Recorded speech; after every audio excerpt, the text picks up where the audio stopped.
Olivier Bruno. Agnès Calais. Bon, petite voix. Le salon Made in France pour vous, c'est un passage obligé? Ah oui, oui, c'est la première année qu'on le fait, et il n'y a que du positif, avec des clients super agréables, une très bonne ambiance. Les affaires ont bien tourné, tout est parfait. Alors, pouvez-vous nous présenter un petit peu les produits que vous avez là? Il y a du saucisson, du jambon, expliquez-nous un petit peu du fromage également. Alors en fait, ici on a amené uniquement la partie salaison, donc jambon, saucisson, copa, lomo, chorizo, bœuf séché, ainsi de suite. Et on a amené également tout ce qui est conserve. Mais sinon on est aussi à la base d'une boucherie-charcuterie avec traiteur. On est basé en Haute-Corrèze, à Neuvic. Voilà, on a un site internet aussi où on peut vendre en ligne toute l'année. Donc qu'attendez-vous du salon Made in France?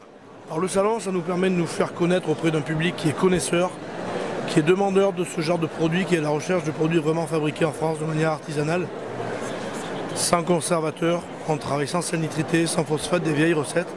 C'est pas du bio, mais c'est du local, naturel et en circuit court. Le local et le circuit court, c'est important, hein. C'est ce que recherchent les clients.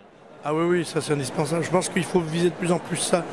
Il vaut mieux en manger moins et bien manger que en manger à tous les repas et manger des trucs pas terribles. Vous allez revenir l'an prochain au salon MIF? Ah bien évidemment. Ah oui, on a été convertis. On reviendra à coup sûr. J'imagine que vous avez vu les politiques également. Qu'attendez-vous des politiques qui se bougent plus entre guillemets Alors nous ici on n'a pas vu passer de politique. Après ce qu'on aimerait voilà, c'est qu'ils tentent de plus en plus un petit peu plus naturel.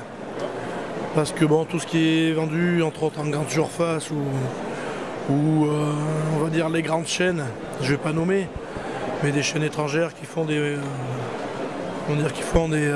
hamburgers, des choses comme ça.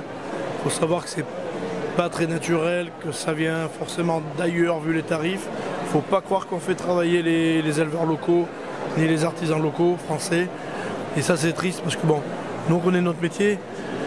Et si vous voulez, on s'est débrouillé pour faire des prix fixes à l'année pour que nos éleveurs soient bien payés à leur juste travail. Et ça actuellement c'est très très rare. Toutes ces chaînes-là communiquent là-dessus, mais il ne faut pas croire qu'ils travaillent là-dessus. Pour finir, un site internet, une page Facebook peut-être? Alors on a une page Facebook, donc les fines boucheries, voilà, tout simple avec le jeu de mots. Et on a un site internet, les fines boucheries, tac. On a Instagram, enfin, on a tous les réseaux sociaux possibles. Mais merci à vous.